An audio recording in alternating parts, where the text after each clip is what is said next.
Good morning everyone. Today in Python programming class, we are going to learn about nested list. Already we learnt about list, okay?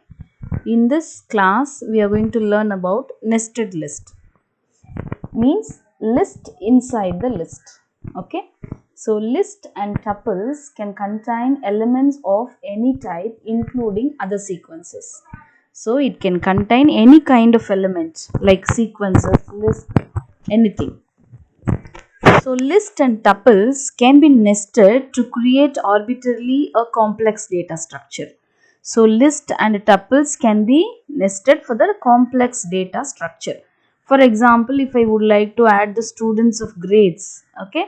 See, there are in our class we have 50 students. All the 50 students have students grades how to be stored means we can able to use this nested list, okay. So here the list of exam grades for each student in a given class is given here. Okay, for example, in our class 50 students means all the 50 students grades will be listed like this. For each student there are 3 marks. So like this all the 50 students grades will be going like this after this point. So in this example, grades of 0 equal to the first grade. Grades of 1 is equal to the second grade. Grades of 3 is equal to the 2 is equal to the third one. So it will refer according to the index. Okay. So student 1 grades equal to class grades of 0. Okay. If I would like to get the student 1 grades means of 0 I have to give. If I would like to get the student's exam details, the grades of 0, okay, student 1 grades of 0, I have to access it. Now I will tell you the example. So here there is no need of intermediate variables student 1 grades and student 1 exam. The exam grade can be directly accessed as like this, okay. Class grades of 0, 0. 0, 0 is nothing but it is referring the first list where it is going to give the grade, okay. 85, 91 and in this if it is giving 0 means it is referring the first value. Are you clear? So there are 3 grades in the list in which if I am going to access the first grade it has to given a 0. So this will be the output. 0 of 0 means this will be the output. So to calculate the average on the first exam, while loop can be returned like this. How it can be returned? Initially we have to declare 2 variables sum and k. Okay, sum equal to 0, k equal to 0. Sum is used to store all the list values together and k is used to count. Okay, it is a counter variable like checking variable. We are using this k. So while k less than length of class grades, class grade length will be, this is the variable. The length of the variable can be identified by using the len function. So for example, if we have stored only 3 grades, it will be calculated as 3. Why are we having this? To according to that number of grades we have to calculate the sum, okay. So that is why we are able to define the condition like this. Sum equal to sum plus class grades of k0 is nothing but initially the k value is 0. So 0, 0 first value will be taken. So that will be added. Now the k value will be incremented. Okay, sum initially 0. So if you take the first value, this 85 will be stored in sum. Now the k value will be incremented. Now it will go and check the length of the grade less than only. So what it will do? Here the k value will become now 1. So 1, 0 means 91. So 85 plus 91 will be added together and it will be stored in the variable sum again. Now we are incrementing the k value again. So the k value will be 2 now. 2 less than equal to length. Length means 1, 2, 3. 2 less than equal to 3. Condition is false. Again it has to come add. Okay, already the summation of 85 plus 91 is there in the sum. Now it will retrieve the value. Since it is 2, 0, this value will be taken. So that will be added and that will be stored in the variable sum. Okay, so now it will increment the k value again. Now the condition is 3 less than equal to 3. The condition is false. So it will come to the next statement of execution, where average exam 1 equal to sum by float of length of grades. Means here only we are storing the variable average value. So here we are having the summation of all the 3 values. So it is divided by length of the grades. So 1, 2, 3 will be there here.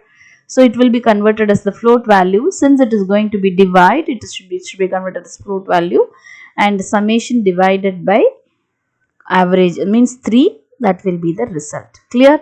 So if you want to produce a new list by using, if I want to produce a new list again with the using average, you can define like this. The same thing, we are having another average in which we are appending the value of the average. The same code only. Okay. What are we doing? We are straightly accessing the value. Okay. We are not using this summation and incrementing. Straight away we are adding with the average, and we are adding all the values and we are dividing it, and it is stored in the variable average, and that value will be appended with the list exam average. Clear? Okay. So each time through the loop, the average of exam codes for a student is computed and appended to the list of exam average. When the loop terminates, exam average will contain the corresponding exam average for each student in the class. Okay.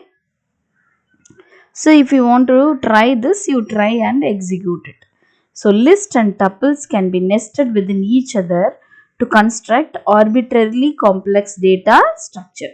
So if you would like to create a complex data structure, it can be nested together. There is an example. It is an optional one. If you want to learn, you can learn it. Just I will explain very simply. So it is a Chinese zodiac program. Zodiac program is nothing but it will tell you about signs, no, that only. So here we are using two programming features, that are tuples and date time module. Okay. So this program display the zodiac sign and associated personal characteristics. See, for example, if you born this particular year, your sign will be this. Your characteristics will be like this, like that. They are storing it in the database and they are getting it according to the conditions. Okay. Now we will see. So this is the program. We have the import function, date and time you have to use. Zodiac animals, these are the animals. And if it is rat, these are the characteristics, like that.